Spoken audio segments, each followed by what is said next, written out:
So today we have with us Sally Thompson. So anthropologist Sally Thompson's long career in the Rocky Mountains and American Southwest has spanned more than 4 decades.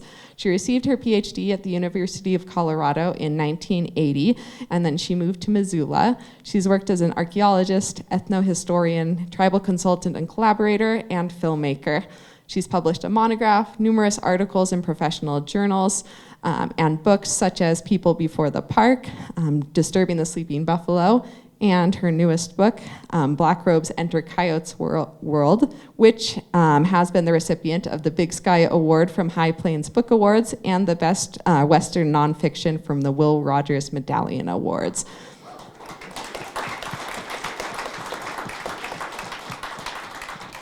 So we are very excited to have Sally here with us today, and I will pass it over to her.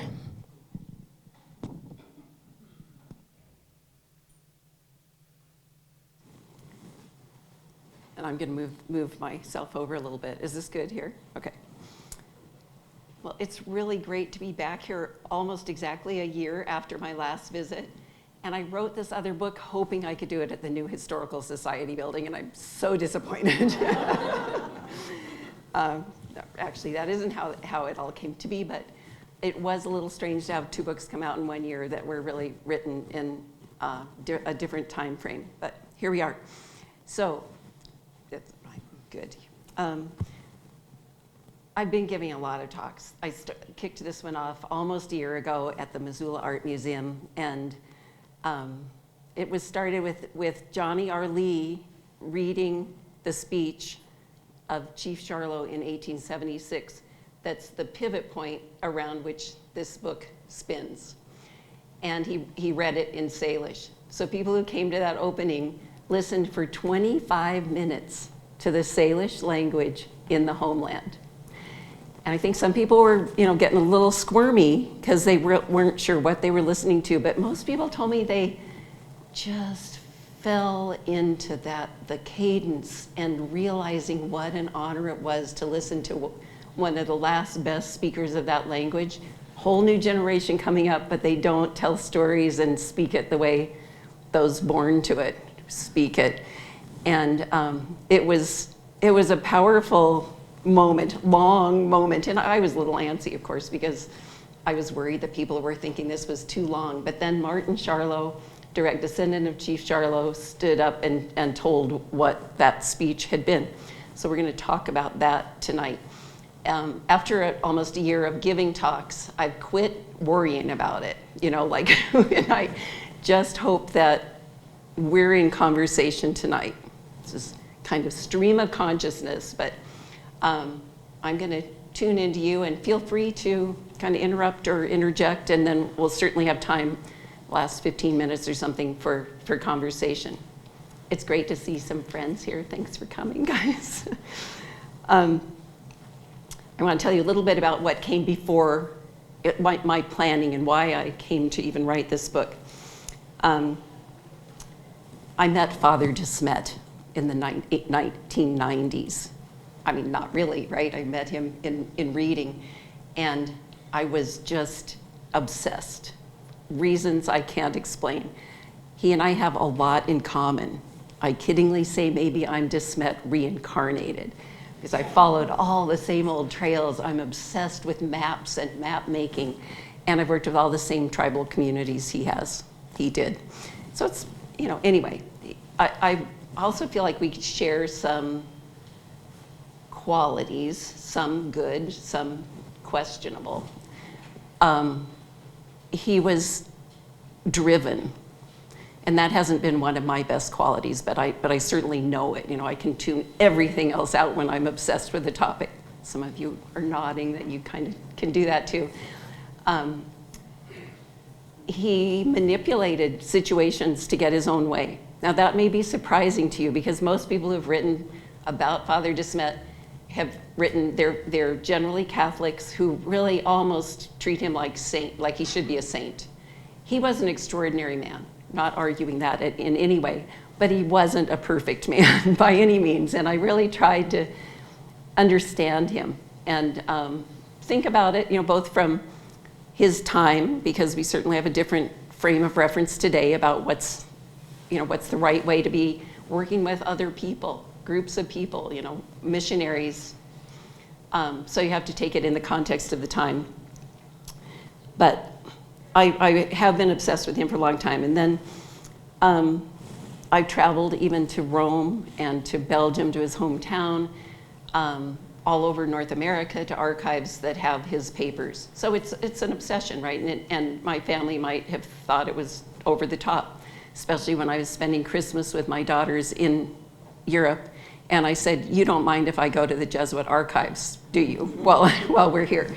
And they were like, roll their eyes, because they've had a few occasions like that. But then it was like, okay, I didn't get enough done. I'm going to go back tomorrow. You girls don't mind being out. No, actually, they were happy not to have me with them. But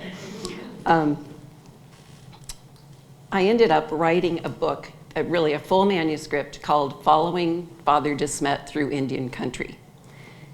And I was bored by it. So it's like, I cannot continue and try and publish this book because I'm not even that excited. And so who else is going to want to read this thing? And I had to really think that through. What is it? And I thought enough had been written about him. I didn't really have that much new to say. I had maybe a little different angle, but it didn't matter. And that really my obsession was about something that did matter. And I needed to tease that out. So have any of you ever had that experience doing research? You're really into something and then you realize this is what matters and I need to quit obsessing about details? So what I think really matters is the different ways that Euro-Americans and Native Americans relate to land and nature and each other in recognizing the spirit in all things, or not. The material world is not necessarily the be-all and end-all that we as a society have come to behave like, whether we believe it or not. So that's at the heart of the book that became Black Robe's Inter-Coyotes World. There was a second version called Worlds We Carry, so I thought, okay, this is what the story's about.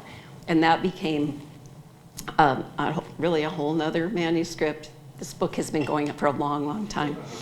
And that one ended up spanning 3 continents and 12 millennia. So then it was like, this is bigger than what I can actually handle well. But it took me on an incredible research journey that I don't regret at all. So most of it didn't make it into this book, but the book carries the essence of it anyway. And so does Chief Charlo's insights into the differences between these Europeans that had come to live among them and their own values. So I didn't need to write that story. Chief Charlo did it for me.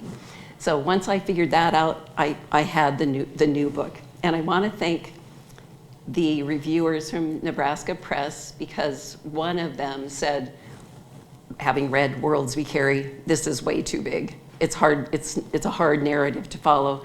Just focus on the Salish story. So at that time, I almost quit. It's like, I've been at this a decade. I'm old and tired, and I don't want to do it. But with some encouragement from friends and colleagues, I wrapped my head around it and spent 2 more years really writing it. In the meantime, while they were going through all that, a friend said, why don't you write those stories you like to tell? And that became this book that only took 2 years from beginning to end. This one took about 15. So I want to talk a little bit about Charlo's speech to begin with, so we can pivot around it as well.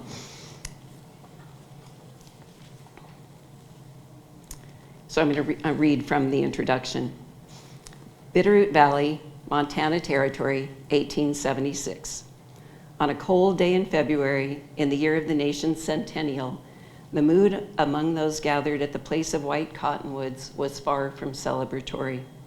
The native people of the Bitterroot Valley were there to learn from their chief, Claw of the Small Grizzly, about the latest threat to their well-being.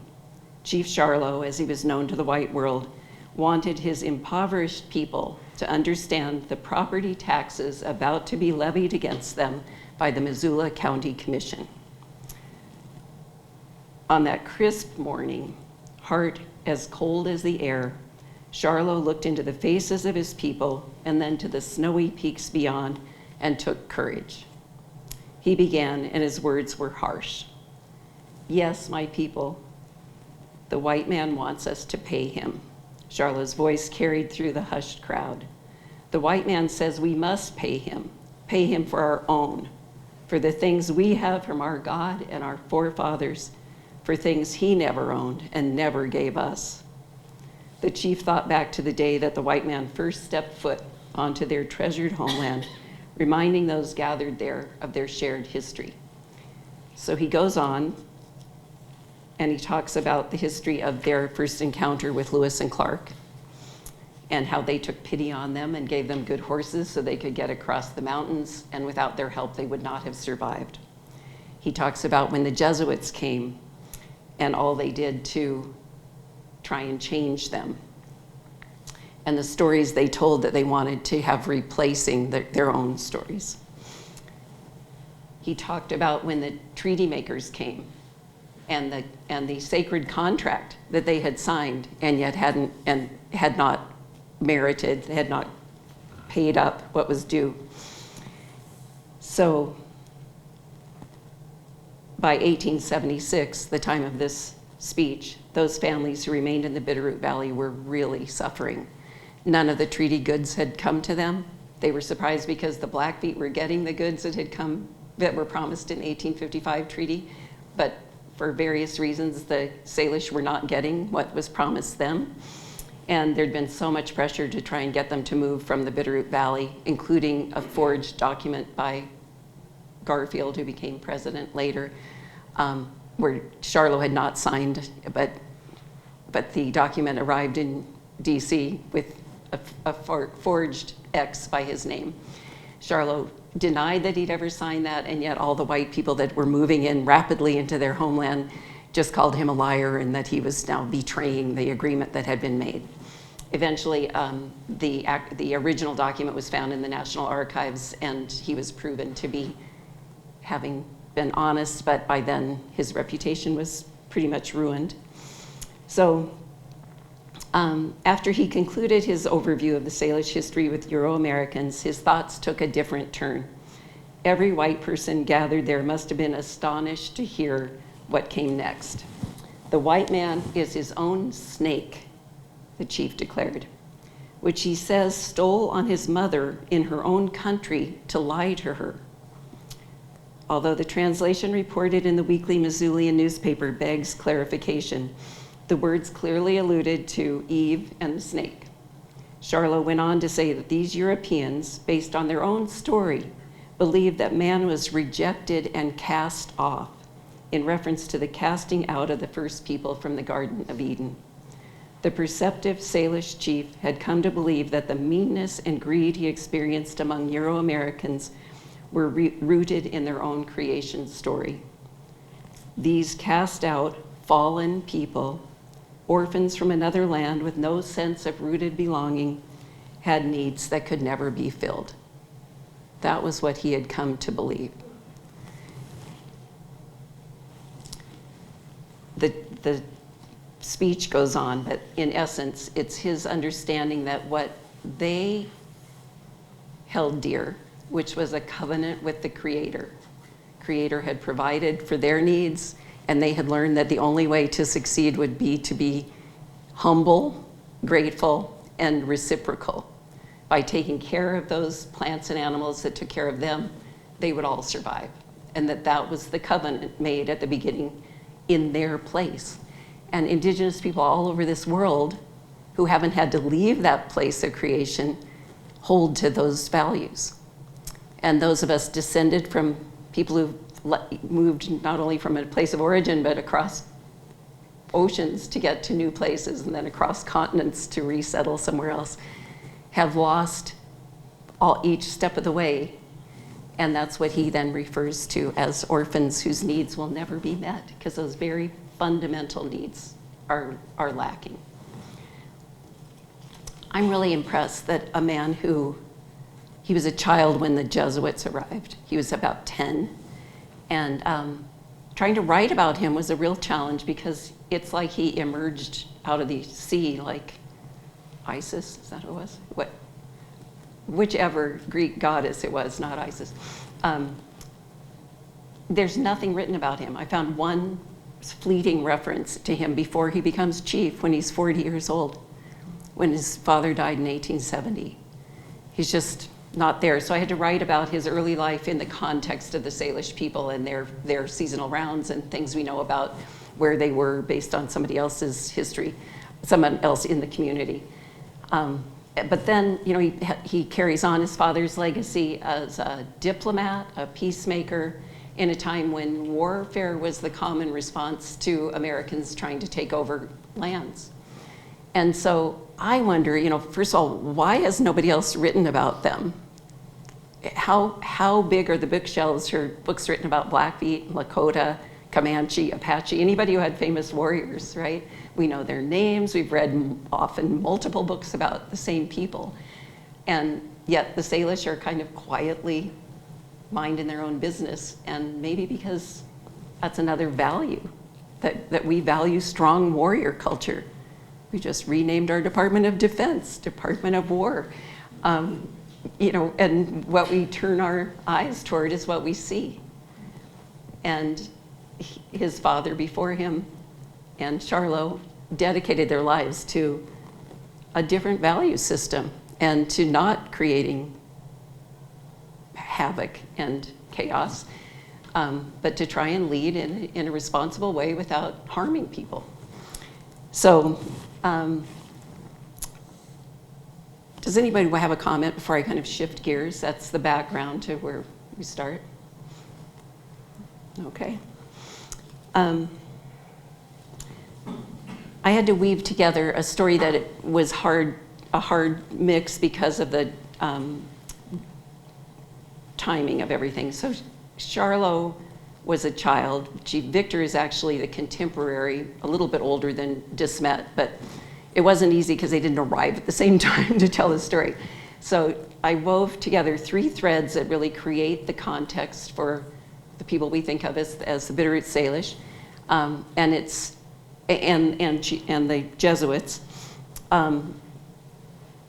telling the story of how Father De Smet arrived, and it's as if he was really born to do this. I'm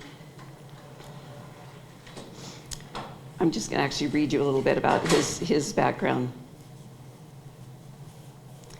Pierre-Jean De Smet, the 7th child of a wealthy 65-year-old Flemish merchant, found himself as a missionary to Indians in the Rocky Mountains of North America through a string of unanticipated opportunities, like stepping stones across a river. De Smet's stones took him from Belgium to Maryland, then across the continent to Missouri, and onto his first position as a missionary among displaced Prairie Potawatomi Indians in Iowa, who just released 2 eagles in Montana yesterday.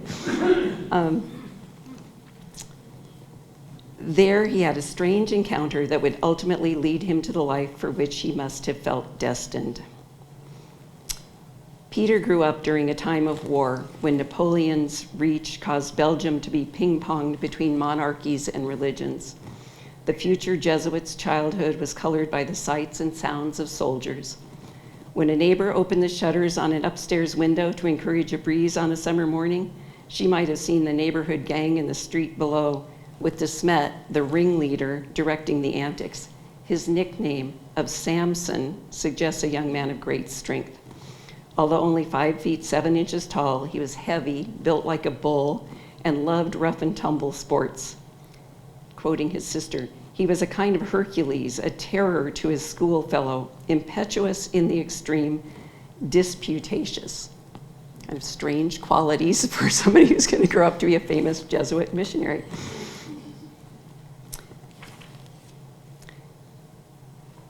So I wonder how he even imagined himself coming to America. What would be the influences? He was born in 1801. The Biddle version of Lewis and Clark was widely distributed, I think, by 1814. And he was from a very wealthy family in the hometown of Dendermonde. The city hall has a huge portrait of his father. So he was he supplied ships and was a very wealthy merchant. So he had quite a library, and a lot of that library is in the city hall now. So I don't know if he had the Lewis and Clark book, but there was also a new book about Daniel Boone, and that was an era when the other was popular. So, you know, people of other colors or animals from other lands would be paraded through towns and like a circus. And perhaps, you know, at that point, some native people had been brought from various lands, but from North America as well. And so he might have become enamored with the thought of Indians. That we don't know. And we don't know also anything about his, how he became interested in becoming a missionary. His early years, just tell you, Peter attended 4 different schools in 7 years. At 13, he was sent to a Catholic boarding school near Ghent because his father was worried about his restlessness and lack of direction. The young De Smet moved from one school to another over the next couple of years, possibly dismissed for poor performance or with his disputatious inclinations. Perhaps he was expelled for fighting. His brother Francis explained Peter's frequent moves as a reflection of his inability to settle down anywhere very long. Whatever the cause, the haze of ash that darkened the sky after the massive 1816 eruption of Indonesia's Mount Tambora could only have added to his aimlessness. The ash darkened the skies for a whole year. Those of us who experienced Mount St. Helens have a little sense of it, but this was, you know, massive. About a year later, De Smet finally settled down, as did the ash. In his 4th school, 20 miles from home, at a junior seminary in Mechlin, seems to have been a good fit. There he was reported to be a solid student and a good writer. So it was there that he got word about a missionary from Kentucky who was in hiding because the political atmosphere, Belgium was under Protestant rule at the time, and Catholic missionaries were really frowned upon and in fact would have been imprisoned. So this guy came from Kentucky, and he had contact with 2 young men he knew wanted to come to be missionaries. And he said, don't tell anyone, but the boat will be leaving next May, and just be ready, I'll send word. And so these boys went to the same junior seminary, and by springtime, I think there were 9 of them that were signed up to go. And they were told not to even tell their parents. They couldn't tell anyone that they were gonna go. So that there's an amazing story about how they snuck out of the country and through Amsterdam, how they pretended to be poor paupers walking across the bridge to get into the city because they didn't have papers to travel. And they had never met this man that they were going to follow until they got on the boat from an island off of the coast of England. And he then, it's just a drama, I can really see it. He emerges and unveils himself. And they had a 40-day and 40-night passage across the ocean, which is such a number of significance. And then he ends up going to Georgetown and then to become a Jesuit in training in Maryland on a plantation that owned slaves. And he didn't write about any of that. He never mentioned what it might have been like. And then they were about to collapse. They had no money, and they weren't going to be able to keep this school open. And the timing was perfect for American dreams of expanding to the West. And we think of Andrew Jackson as kind of the key guy to really drive Native people to the west of the Mississippi. But Monroe was his clear predecessor. And some shenanigans that went on under Monroe's administration, especially with James Calhoun, who just created what became the Superintendency of Indian Affairs at the time, by just saying he was going to do it and did it. We have examples of that sort of thing going on this very day. So their desire to send people west and to conquer Indians, and then the Monroe Doctrine paved the way, as well as the Marshall Decision, which said that individuals couldn't buy land from Indians. So then only the United States could take over their land. So they needed to get Indians civilized and Christianized in order to make this all happen. And they didn't have much money, especially because he had just concocted this out of nothing. It wasn't like the Congress had allocated any funds for it. They had $10,000 they came up with for the total missionizing of the entire Western United States. They figured out that the only way to do this was to be in collaboration with the missionaries. So they learned that the Jesuits in Maryland were about to fail, and they had a bunch of young men ready to go out and be missionaries. And so they made a deal. And so they agreed to travel to Missouri, to a little place called Florissant outside of St. Louis, where they ended up finishing their own education, and then teaching some Indian children at what I believe was the first boarding school for Native kids. And that also ended up failing after a couple of years. Anyway, there were a lot of reasons that you'd think this story would never happen, one thing after another. De Smet got sick and quit the Jesuits and went back to Europe for a while. As soon as he got there, it was like, oh, I made a terrible mistake. I'm reapplying. I want to come back. And you wonder about the people in charge, wondering about his stability, because this wasn't the first time. He said he had these terrible health problems, skin issue of some sort, maybe just severe eczema or something. But his colleagues complained that he was the strongest among them. So what the heck is he doing going back to Europe? Because we're now left with all this work to do, and he was like Samson. So anyway, he came back, and then I meant to tell you, when they went down the Ohio River to travel from Maryland, none of them had any experience on a boat, on a river, nothing. They bought a little guide to floating the Ohio, and it's a mighty river, And they lashed a couple of rafts together and set out. The Jesuit leaders and then these young men, mostly from Belgium. And they had 3 couples of slaves that traveled with them and helped run the school in Florissant. And that had been a hidden story for a long time. And then I think when somebody found the records at Georgetown University about how they'd sold a lot of slaves.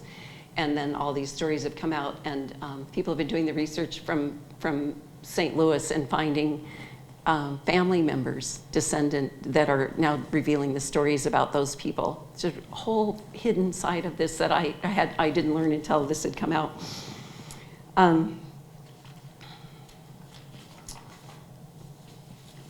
So a lot of serendipity. When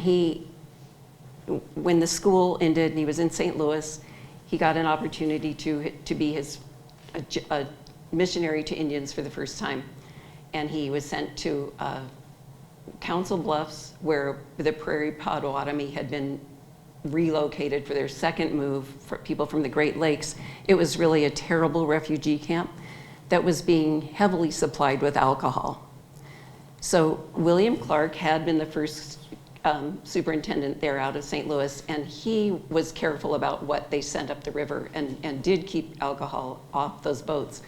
But when he died, it was taken over by somebody who was really in cahoots with the trading company, and alcohol was freely distributed, and the Potawatomis were a mess. It was a terrible place for everybody, including De Smet. He hated it there, and he just was trying to figure out how to get out of that. So he comes up with this idea that he's going to go do some peacemaking up with one of the Lakota groups, who he said they were causing trouble with the Potawatomi. Now, nothing about this had been mentioned prior to it, and I haven't found any evidence, but maybe I think he just wanted to get out of there, and he's an explorer by nature. So he goes, I think, to America as an adventurer, and his books all tell, here are my adventures, and he became a famous man because of that. So the reason I think he actually decided he was going to get on this one boat and go north is because the famous cartographer Nicolay, who was in charge of mapping the whole Mississippi, was doing his last season, which was on the Missouri River. So he's there with a botanist named Geyer from Germany, and De Smet goes and has this whole summer, it sounds like, quite a while, where they stop all over the place and they're out adventuring, and he learns how to map from this famous cartographer who actually gives him some of his equipment and everything, and then counts on De Smet to do some of the mapping around the Potawatomi area when he goes back. So that helps explain a lot. How did this guy who wasn't even a very good student learn to map the way he did? Because he became a really important cartographer himself. I'm jumping ahead for a moment, but he's the one who provided the map for the 1851 Fort Laramie Treaty, because he had really mapped the entire Northwest. And there's some crazy stories about things he did in that, like going up into the Canadian Rockies and getting stuck up there over the winter, because he says he was on the way to find the Blackfeet, but it was really way out of the way and over a crazy course. But it was the year before the boundary settlement. And I think he wanted to suss out the whole thing. And anyway, there is a story about that in one of these books. So let me get back to where I'm going with this chance encounter from the Potawatomi mission. When he came back from up north, he's walking around one day and he sees a canoe pull up on the shore, and he goes down to greet these two men, and they were Iroquois, and they had been sent by the Salish. It was the fourth journey of the people from, the first one was both Nez Perce and Salish, and then two others, all of them really pretty much driven by the Iroquois who had settled among the Salish in the 1815, 1817 period. And they were all over the Northwest, and some of them settled with the Salish, some with the Kootenays, some with Pend Oreilles, and they traveled with prayer books. They were serious Catholics because the Jesuits had been there in the 1700s in Mohawk country, and so they were the ones who had already taught the Salish all about Catholicism. And when De Smet arrived, he was amazed that they already said the Lord's Prayer, and they took Sundays as the Sabbath. And so I didn't realize that when I started in on this. I really thought that he brought Christianity to them, but it wasn't quite like that. Anyway, these two guys who are coming for Black Robes, and they see this Black Robe stride down at Council Bluffs. I mean, what are the chances of that moment, right? What if he'd been up north still and he'd missed them? So they stay for 2 months, and he learns all about the people up in the mountains, and he thinks, this is where I want to be a missionary, where people haven't been sullied by alcohol and all of the vices of the Europeans. So he concocts an excuse to go follow up on. They go to St. Louis. He tells them who to meet with, but he hasn't heard anything. So he says, "This is in February." He says, "I'm coming down there. I need to get supplies for the mission." Why not wait for the next boat? Anyway, he travels. Then he says, "I'm very ill." So he travels like 400 miles in the winter, very ill, to the point where they required full bed rest when he arrives in St. Louis. But I think he just was desperate to know what had happened. Were they going to set up a mission, and was he going to get to be the missionary? Well, he finds out that, yes, they were, but 2 other men had been selected to go. He was not the one chosen. He was being sent back to the Potawatomi mission, where he was so miserable. Well, next thing you know, he's the one going. One of the last research stops I made was, I spent a lot of time at Gonzaga, but the last time I went there, the archivist, I was about to leave because I wanted to get back to Missoula, and the archivist said, "I think you have to look at this collection." I'm going, "David, come on, I'm leaving. You can't tease me like that." And he said that this guy who taught there, a historian who taught there, had been planning to write a biography of De Smet, and he had an amazing collection, and for some reason he hadn't thought to tell me about this before. So anyway, okay, I'll stay another day. And in that, I found an interview with Father Josette, who was one of the one of the missionaries who ended up at St. Ignatius. And he was interviewed as an old man. They send these Jesuits to Santa Clara when they're put out to pasture and they're too old to work. And so they interview a lot of them about their lives, and they interviewed him. And these handwritten notes, and one of the things he said was, Father De Smet offered to give his family's stipend to the community if they would let him be the one to go. So that's what happened between point A and point B. And if that one note hadn't been left in this crazy file, it would be unknown, and I sure wouldn't have ended up having that for the book. But I'm thankful to David and he's the one who got me to go to the Jesuit archives in Rome as well, when I said I don't want to because I'm on vacation with my children. But I found amazing resources there that weren't available here. So thank you, archivists, for all that good work. Okay, I don't know, where are we? I'm gonna just take 5 minutes to kind of wrap up where I'm going with this, but I want to say that when the 3 Jesuit priests and then 3 brothers came to the Bitterroot Valley, 2 of them stayed and really were like parish priests who one of them learned the language, and they really paid attention and wanted to get to know the people and know their lives. De Smet was always on the vanguard of expanding the whole mission. He wanted 10 tribes to be involved in it ultimately, and that's what got him fired 5 years later, something else that people aren't generally aware of. So he came in 1841. He was sent back to St. Louis in 1846. He didn't know it. He was going to St. Louis for a meeting, and they then said, we've replaced you, you're not going back. But in the meantime, he was in Europe, he was traveling all over the US, he was traveling all over the Northwest, and he spent very little time in these communities. So that was another thing that was distorted in the historical record. He was widely admired. People really liked him. He had charisma, but he wasn't a parish priest by any means. He didn't really know people well. So it was Mengerini or Mengarini. Who knows how to pronounce that in Italian? Would it be hard or soft G? It'd be Mengerini? Okay, I'll go with that. He wrote a lot of really interesting things about them. And just one little story.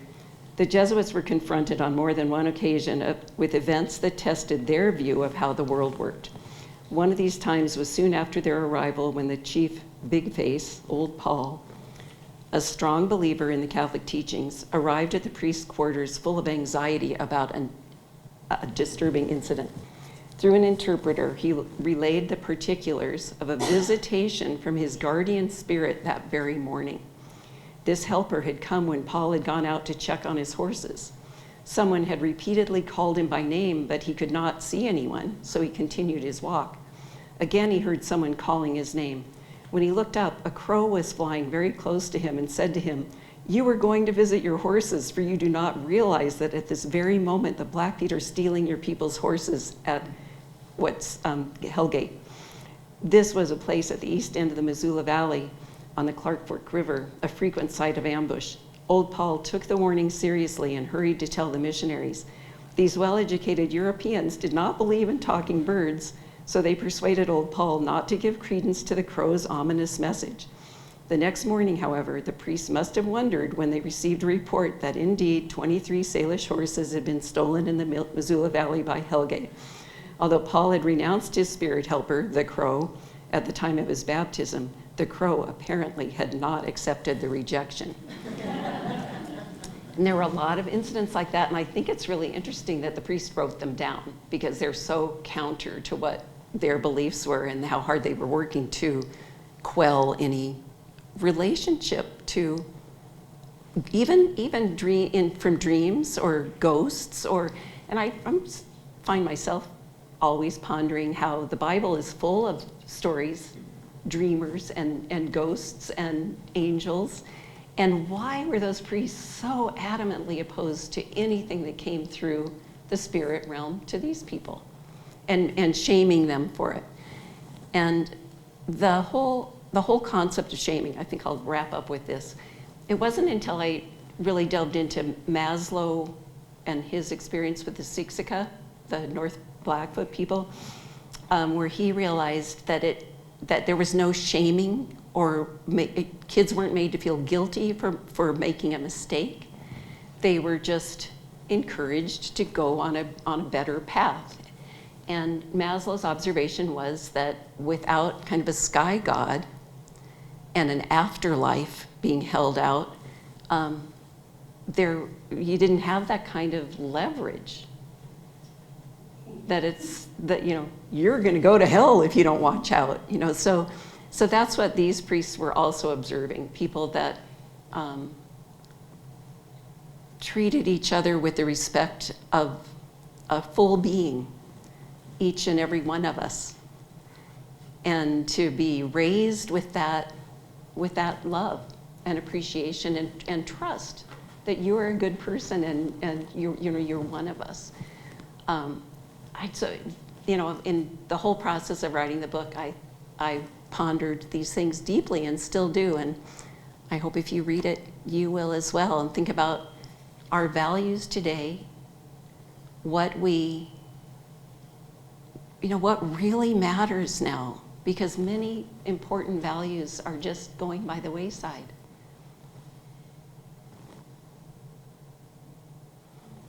So you guys have 15 minutes to talk to me now. Come on.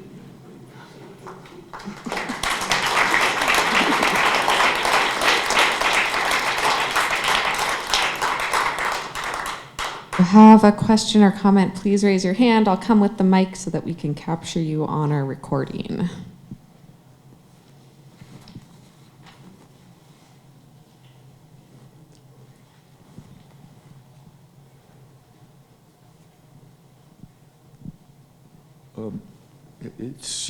It appears to me that there might have been many languages that De Smet spoke. Is that correct? Perhaps, he grew up in Europe and then came to America. Did he speak English? Did he write in English or in Latin or French? Or French, Flemish, English, and Latin. Uh-huh. Mm-hmm. He did not learn Indian languages, although you will see people say that he was fluent, and he did not learn them.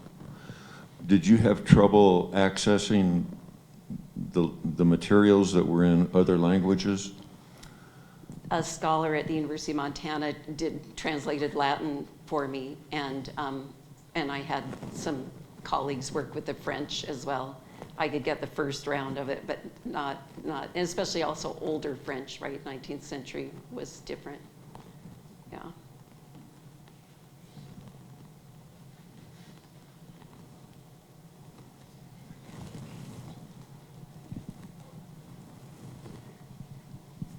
Hi, Sally. Hi. I was wondering if you could expound a little bit on, I think you address it in the book, about the Salish's intentions behind seeking out the priests. Oh, good point.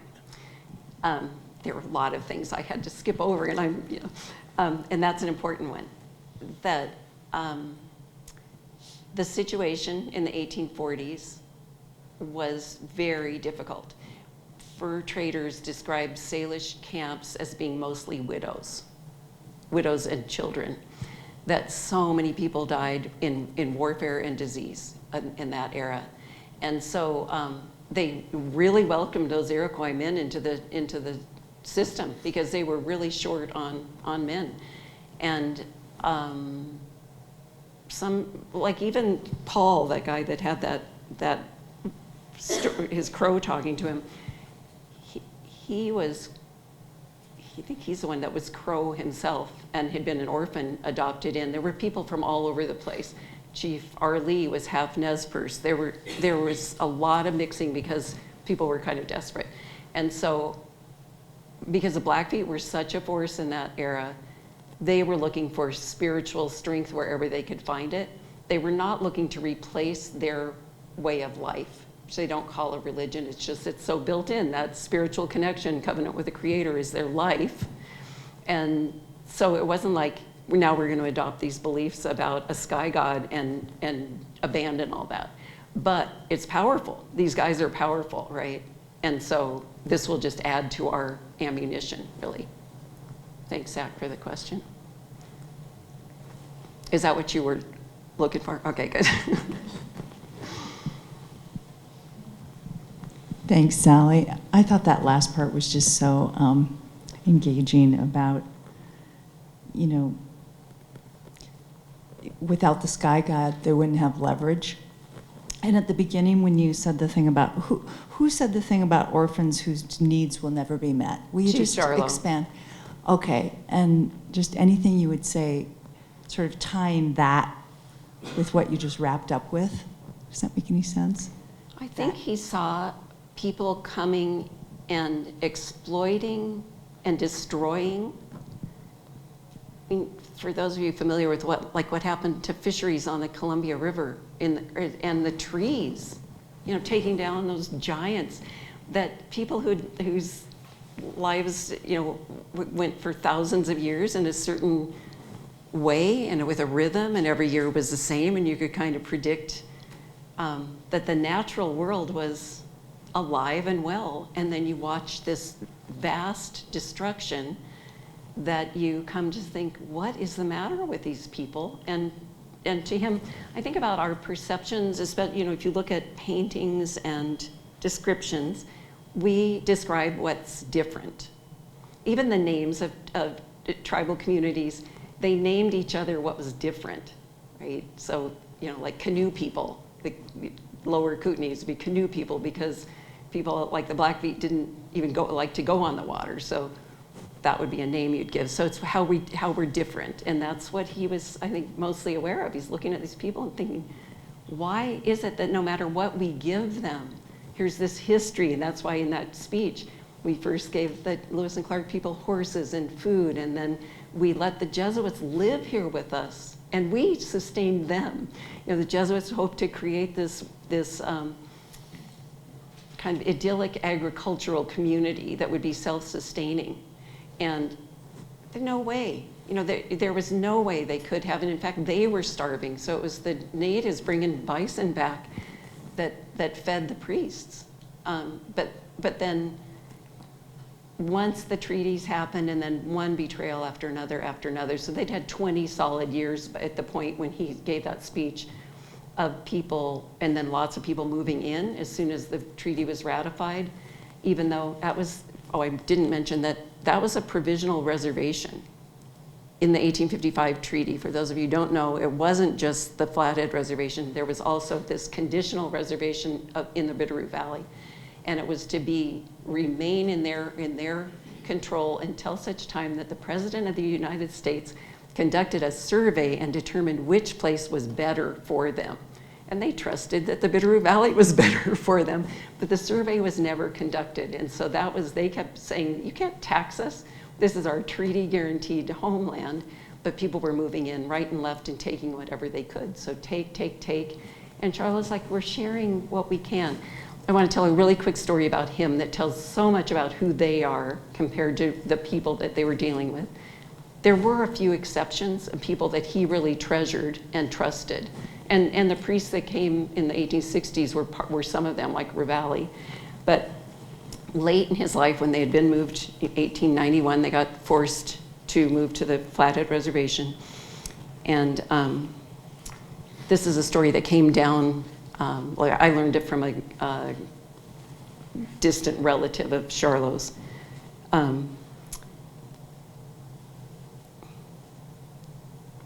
He's remembered as a true chief, like his father Victor, who put the needs of his people first. Someone remembered when he stopped at the cabin of an old woman at Evero one fall and learned that she had no meat. He went out and shot and butchered a deer for her. When he came back, he saw that her axe was broken. He repaired the axe and cut firewood for her so that she could make dry meat to see her through the winter. This was how those old chiefs were, she remembered. If someone was sick, they would find an appropriate medicine person. Whatever they could do, they would. And they tended to be the poorest people in the community because they gave what they had. So it's such a flip side of the world we're living in. were the leaders, were the caretakers. The Salish people continue to be carrying on with those values despite so much. And I think you see it through they established the first tribal wilderness. And they did that when 3 yayas, 3 old grandmas, came to the tribal council and said, we don't like what you're proposing about cutting these old growth trees up the Jocko. And they started a movement that ended up where that whole area is protected as a tribal wilderness area. And that was the first such entity in the United States. So they continue to live their values. They have a really strong Salish language school that's in its 23rd year. They have the best tribal college in the nation. They carry on this, but boy, non-Indians have not helped, you know. So I don't know, I just think it's important that we understand these, you know, for me, I live in their homeland, and I appreciate knowing a lot more about what they did to sustain that beautiful land that we now all occupy. Others, we got 5 more minutes.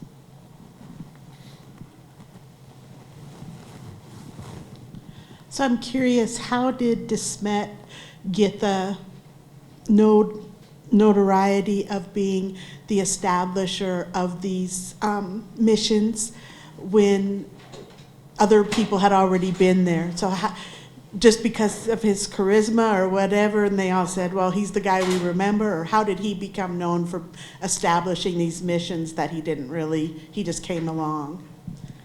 I think because he was really a self-promoter. So the reason he was in Europe for about like almost 2 years of his tenure, he was publishing his first book, which was the results of his 1841-42 period in the Northwest. And he published it first in French and then in English. And these were popular books, like Lewis and Clark. You know, people couldn't wait to grab that Biddle book. He was really well known, and it was because he was opening up. Nobody in Europe knew about these tribes of the interior mountains. You know, in many ways, this was the last best place, right? I mean, that they hadn't been invaded by coastal populations and really remote up in the mountains. And so he had a lot of cachet through that.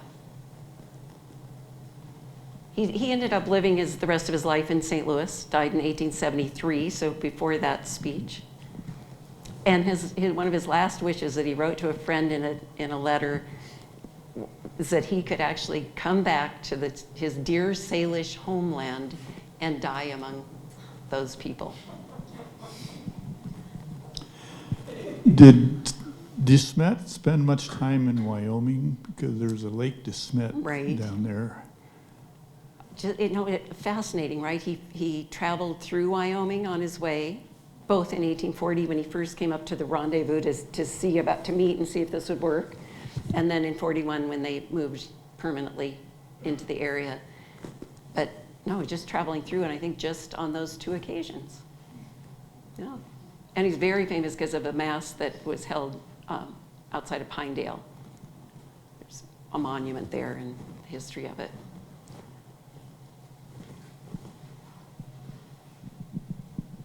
Another guy from Helen and myself, Randy Lecoq, and I spent an evening with a person named Stryker in Belgium, and he's mentioned in the front part of Sacred Encounters. But anyhow, he said that he told us that De Smet would bring artifacts back, and he'd make money with them to bring back to the missions, and that those artifacts were what turned up in Sacred Encounters. You know, there was the digging sticks, and Right. but those came out of Belgium because he had brought them back and brought some money back in exchange. I thought that was, and the Stryker's still pretty big in the Catholic Church, that family. But the question that I really want to know about is the relationship between De Smet and Colonel or General Harney. Harney was pretty Right. bad with the Indians in the early part of the century, but I mean, what happened there? Well, he's mentioning this time in 1858 when De Smet got hired to be, well, he got brought in as a chaplain for the U.S. Army under General Harney to go after in the Mormon War, but he didn't get there in time. They'd already concluded that, and so then Harney brought him up to the Northwest to help make sure that there wasn't going to be any more trouble with the Plateau Indian Wars. So he was sent back up into this area to see if the Blackfeet were calmed down and to see if he could find any of the renegade chiefs from the Yakima and Palouse tribes. And that, I'm not sure if that, I have to look and see if that story might be in Disturbing the Sleeping Buffalo. I've given a number of talks on that because I was in St. Louis one time. It was actually for the Lewis and Clark final event in 2006. You were there, Larry, right? So I went to St. Louis University, and even though they've given their De Smet collection to the Jesuit archives, that was like 20 years before that, so it just happened to go up special collections and say, do you happen to have any De Smet stuff? These two archivists look at each other and they go, there's that box that just came in. So this is where the obsessive part got really triggered, you know? And they hadn't even processed this stuff, and in it was a lizard skin bound journal, handwritten mostly in English, but some in French. No, actually mostly in French, some in English. And with pencil in the writing and ink for the maps that are, so the pages have two things going on as a way to maximize paper. And it's his story of that trip coming up the Clark Fork River. He's, you know, at Fort Vancouver, and then he comes up, he has to winter at Coeur d'Alene because of the weather. And then in the spring of 1859, he comes up the Clark Fork River. He even has all the Salish names. He traveled with some Pondereys, although he doesn't mention that, but because of the place names all along the river. Then he comes to St. Ignatius and goes back to the Bitterroot Valley, but says very little, probably because people have really dropped out because they've closed St. Mary's Mission, that whole part I didn't even mention, but 1850, they can't cope with what's going on. They've lost the confidence of the Salish people and they have to close the mission. But anyway, so he's back in 58, 59 under General Harney. And then there's a crazy story that I thought, with this journal, I'm gonna find out what really happened, because Chief Kamayakan, who was the big chief that the government wanted to bring in and make sure that he wasn't going to cause any more trouble, or maybe they were going to hang him like they hung everybody else. He was following along. De Smet encountered him but he got to Fort Walla Walla and he disappeared. And the story and then Father De Smet leaves by himself, even though he's supposed to be taking the chiefs to meet with General Harney, and then he does, and there's the famous photograph. How many of you have seen the photograph of De Smet and the chiefs? Oh, Colin, I think it's like everybody. I've seen it 100 times. No. Anyway, there's a picture of it in here. So he's famous for bringing the renegade chiefs in. They were all Catholic, non-military people that are in the photograph with him. And Kamayakan disappeared at that time and was later found to have been living in Crow country and finally went back to the Northwest. But John Owen is there's a parallel story right there with De Smet. They're traveling kind of together, but like a day apart. And they write like cryptic things about each other, but you can tell they hate each other. And I really thought I was gonna learn the inside scoop from that journal, but he quits writing. They both quit writing right when they get like past Spokane. And anyway, I'm still on the track of that. The next book will be if that story ever really comes through. So unless you have one final question, I think we're done. Yeah, thank you so much, Sally. That was wonderful.